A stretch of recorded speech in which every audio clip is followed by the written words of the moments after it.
obra que o Pai lhe confiou, cumprindo todas as Escrituras. Aí ele se tornou o autor da nossa salvação. Deixe-me construir esse quadro. Versículo 10.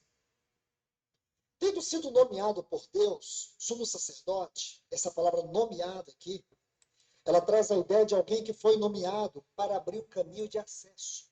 Que coisa linda, irmãos. Foi o que Cristo Olha a fez. grandeza, a riqueza desta palavra. Tendo sido nomeado aqui, prossaboreou. Isto é, alguém que foi escolhido para abrir um caminho de acesso. Sabe o que é? Primeiro, Cristo cumpriu a vontade do Pai. Ou seja, todos nós vamos estar cumprindo a autoridade. A gente nem quer ouvir a autoridade, a gente quer fazer as coisas da nossa cabeça. A autoridade não é policial só. É o pai, é a autoridade. Né? E todos nós temos autoridade. E todos nós temos alguns dons que nós somos autoridade. Por isso que a gente tem que escutar uns aos outros com o coração. Mas depois de cumprir, e eu estou falando de obediência, qual foi o objetivo de Cristo ir para a cruz? Ter dado a vida. Para nós passarmos a ter uma ligação espiritual com Deus. Nós éramos pecadores. Nós estávamos mortos em delitos e pecados. E aquela cruz faz com que a gente deixe de ser pecador. Então, qualquer um que me condene pelas coisas erradas que eu fiz, é porque não conhece Cristo. Se Deus perdoou, por que alguém vem agredir a minha pessoa, agredir qualquer outro? Quem sou eu para não perdoar o erro do outro, seja qual for? Deus perdoa. Jesus Cristo veio para salvar a humanidade. E poucos escolheram dar a vida para ele e viver nele. Esse é o jogo da atração pelo mundo, como fala o Pai Nosso, de não deixeis cair em tentação. E como fala o Pai Nosso, seja feita a vontade de Deus, não é a nossa. Então são duas coisas que estão escritas lá, e as pessoas leem, são hipócritas, não sabem o que significa, e a gente está falando aqui com umas poucas pessoas que a gente quer que mantenha-se aqui na academia para o bem do quê? Da sua família, dos seus filhos, netos, do seu cônjuge, seus amigos. Nós estamos falando com todo mundo que queira sair desse vácuo,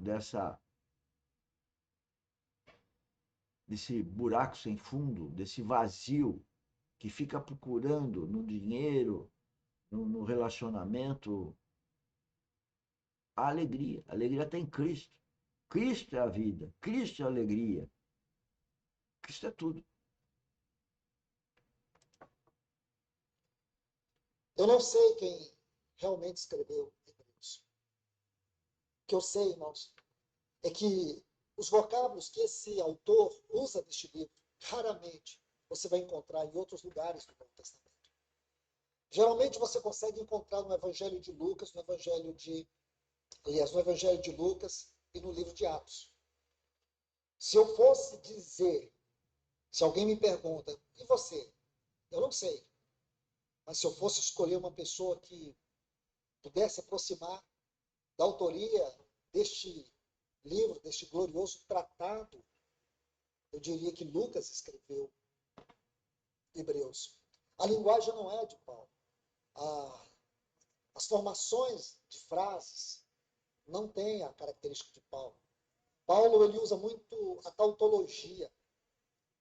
Quando ele chega a um ponto da exposição, da grandeza de uma revelação, ele empilha superlativo a superlativo. Esse autor não faz isso.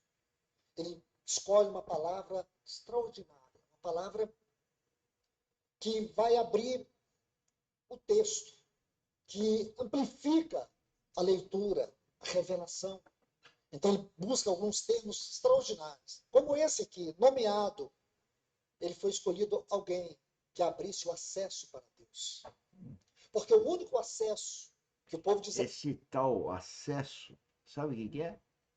É a vida espiritual. Israel conhecia era o acesso até o lugar santíssimo, onde só o sumo sacerdote entrava. Então, o autor dessa epístola, ele está construindo um argumento glorioso sobre a doutrina que nós temos estudado aqui aos domingos, sobre a salvação pela vida.